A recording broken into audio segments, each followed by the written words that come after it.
লাখো শিক্ষার্থীর স্বপ্নের আঙিনা ঢাকা বিশ্ববিদ্যালয়।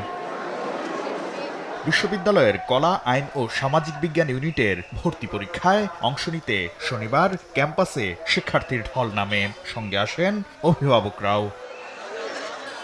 এবার ঢাকা বিশ্ববিদ্যালয় ক্যাম্পাস সহ ৮টি বিভাগীয় শহরে একযোগে পরীক্ষা অনুষ্ঠিত হয়। মোট ২,৯34টি আসনের বিপরীতে পরীক্ষায় অংশগ্রহণ করেন ১,০৭,৭০১ জন ভর্তিচ্ছু। এবার প্রতি আসনের জন্য প্রতিদ্বন্দ্বিতা করেন ৩৭ জন।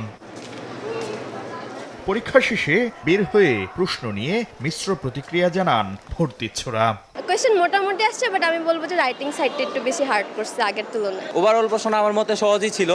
আমরা অনেক ভালো পরীক্ষা দিচ্ছি। আমাদের তো শর্ট সিলেবাস ছিল, তো যেই টপিকটা আসছে এটা আর কি ওই আউট অফ সিলেবাস। ইংলিশ পার্টটা অনেক ভালো ছিল, জিকেটা অনেক হার্ড ছিল। প্রশ্ন স্ট্যান্ডার্ড ছিল, ভালো ছিল। পরীক্ষা হয়েছে মোটামুটি ভালো হয়েছে। পরীক্ষা চলাকালে অভিভাবকদের সঙ্গে মত বিনিময় করেন ডাকসুর ভিপি সাদিক কায়েম। এখানে ছাত্র শিবিরে যেমন বুথ আছে, ছাত্র শক্তির বুথ আছে, ছাত্র দলের বুথ আছে, সকল ছাত্র সংগঠনের এরকম বুথ আছে। ভালো কাজের প্রতিযোগিতা হচ্ছে।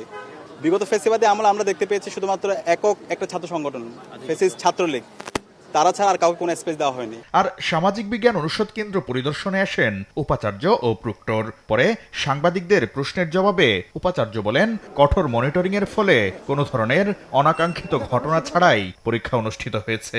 বিশেষায়িত একটি অ্যাপ যেটা দিয়ে আমরা সমস্ত গতিবিধি ট্র্যাক করছি এবং নিয়মিত আলাপ করে যাচ্ছি। এখন পর্যন্ত কোনো অভিযোগ আসেনি।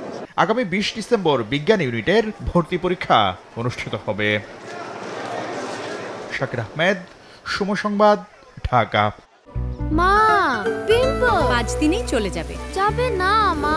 যাক, নিমের ৫ অংশের পাওয়ারে ৫ দিনেই দূর হবে পিম্পল। হিমালয়া পিউরিফাইং নিম ফেস ওয়াশ।